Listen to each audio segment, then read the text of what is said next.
Right now, $847 billion is vanishing in plain sight.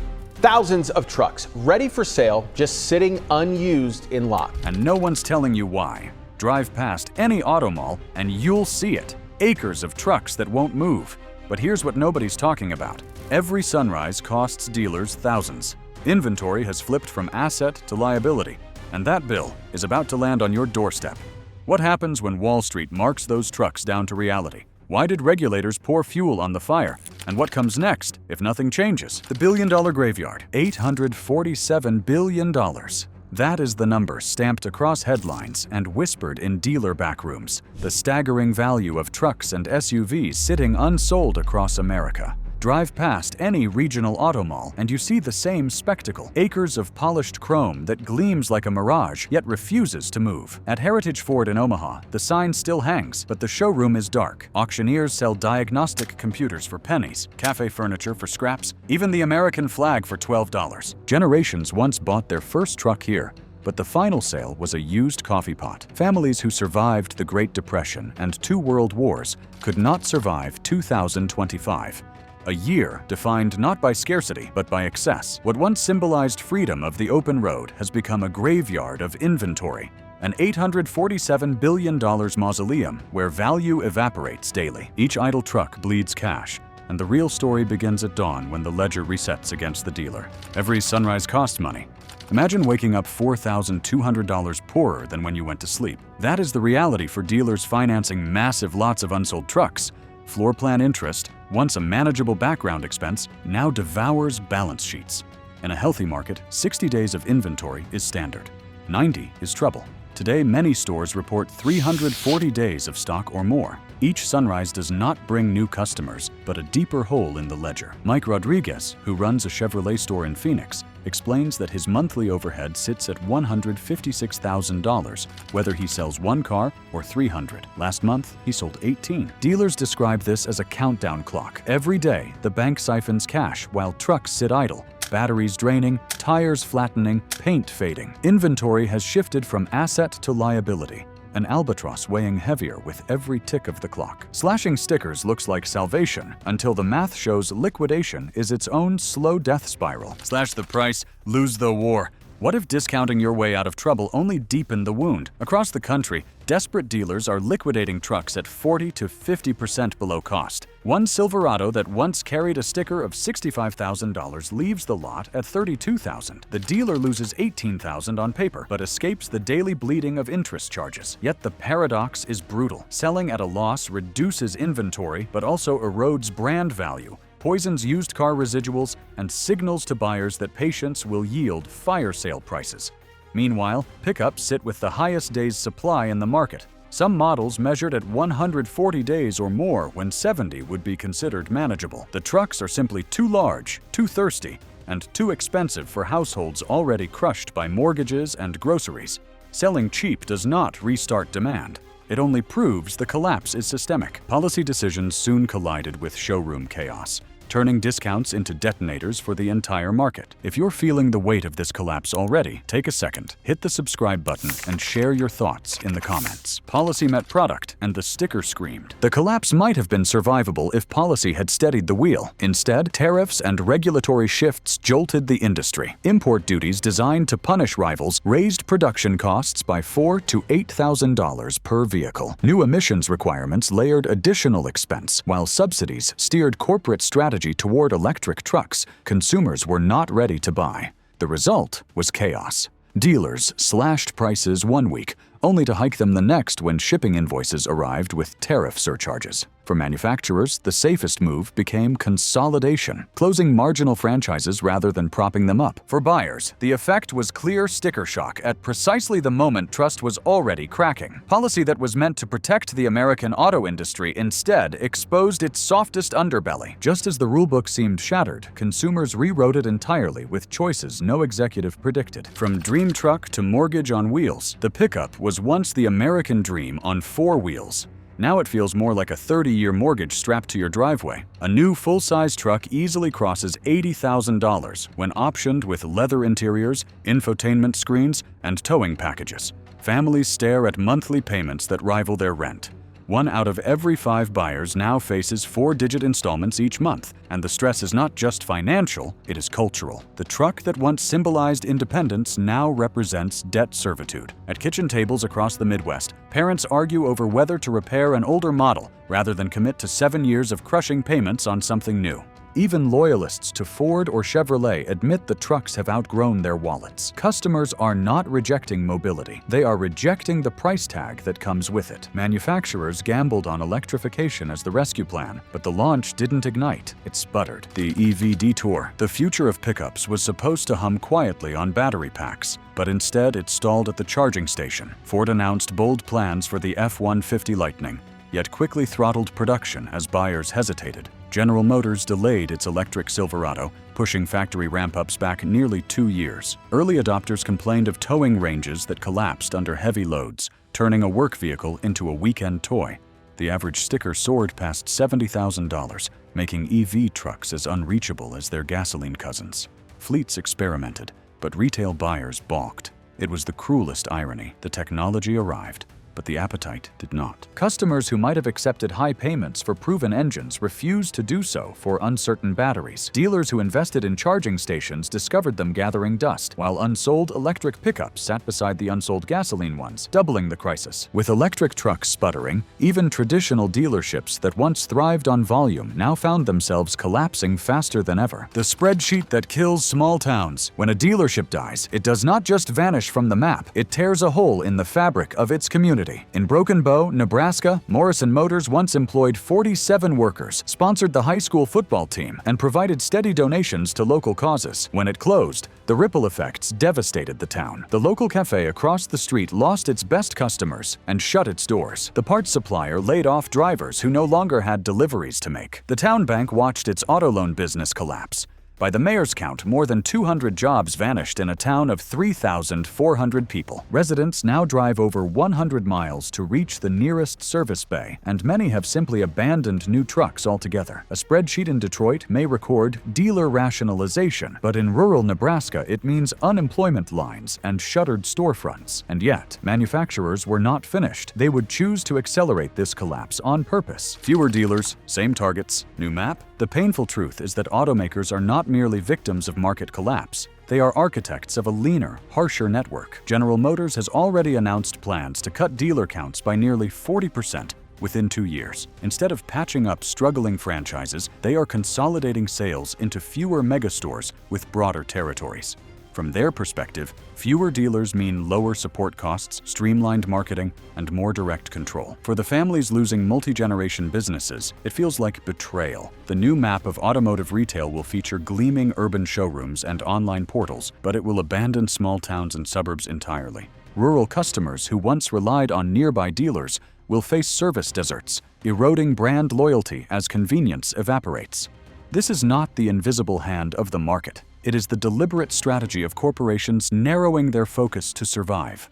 And just as manufacturers redraw the map, Wall Street prepares to mark the value of those unsold trucks to reality. Mark to myth becomes mark to market. For months, automakers and dealers clung to the myth that unsold trucks were still worth their sticker price. $847 billion in inventory looked impressive on corporate filings, but markets do not trade in dreams. They trade in bids. And when those bids came, they fell short by miles. Trucks once valued at $70,000 cleared auctions for $40,000. Sometimes even less. The difference was not a rounding error, it was a canyon, swallowing balance sheets whole. Lenders began recalculating collateral, insurers slashed residual assumptions, and investors marked down portfolios that had been propped up by glossy accounting. It was the brutal translation of myth into market. Steel depreciates in real time, and every day a truck sits unsold, it sinks deeper into loss. What executives once dismissed as temporary softness became a measurable implosion, and when valuations collapsed, the next step followed inevitably.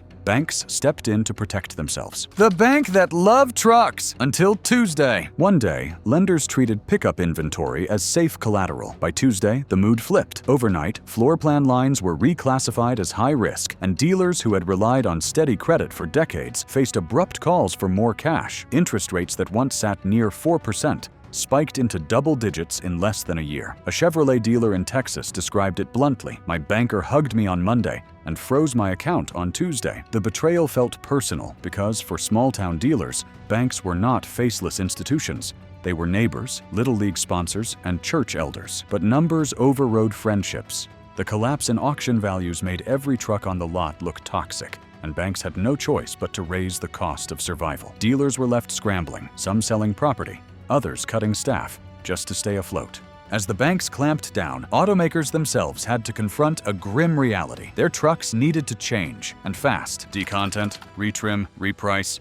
The pickup that once served as a rolling symbol of excess suddenly became the wrong product at the wrong time.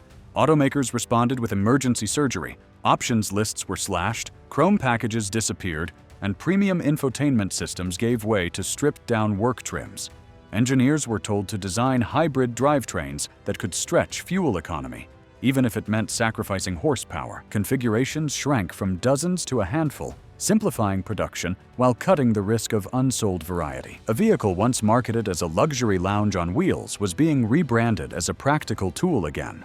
Industry insiders called it decontenting, but for buyers, it looked like a retreat. Trucks were being repriced not by desire, but by necessity. The strategy was clear: build cheaper models, offer fewer choices, and survive the storm. But just as companies braced for this painful transformation, politicians saw an opportunity to seize the steering wheel. Politics pulls the handbrake. What happens when the most iconic American vehicle becomes a political pawn? The answer is unfolding in real time. Tariffs justified as national security measures pile thousands of dollars onto truck prices. Subsidies for electric models clash with consumer demand, creating winners and losers determined more by Washington than by showroom floors. Governors in truck-heavy states rail against federal policy, warning of job losses and cultural betrayal. Senators hold hearings where pickups are described not as vehicles, but as symbols of identity, freedom, and heritage.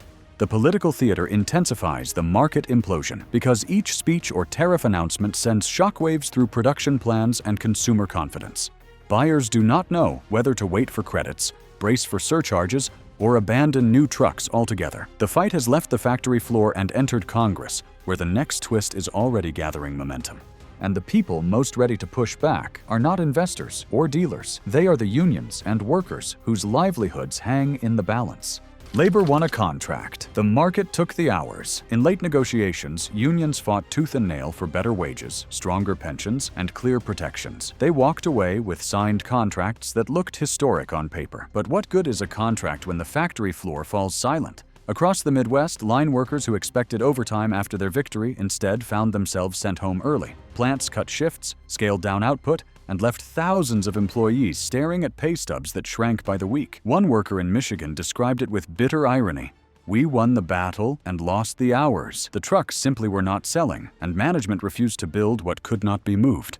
Union locals scrambled to support families with emergency funds. But the sense of betrayal ran deep. Workers had secured promises, yet reality delivered pink slips and reduced schedules. The labor win turned hollow in record time, and while workers absorbed the first shock, the tremors began rippling toward Wall Street's trading desks. Wall Street's truck problem. Investors once treated the American pickup as the crown jewel of corporate earnings. High-margin trims, endless demand, and brand loyalty made trucks the safest bet in the showroom. That illusion shattered as inventories piled up and margins collapsed. Analysts reported billions in write-downs on unsold gasoline models, while electric pickups added their own disaster. Development costs soared, yet adoption lagged. General Motors delayed billions in capital spending at its Orion plant. Ford dialed back production of the Lightning after discovering losses on every unit. Wall Street responded swiftly. Share prices slumped, credit ratings came under review, and institutional investors demanded restructuring.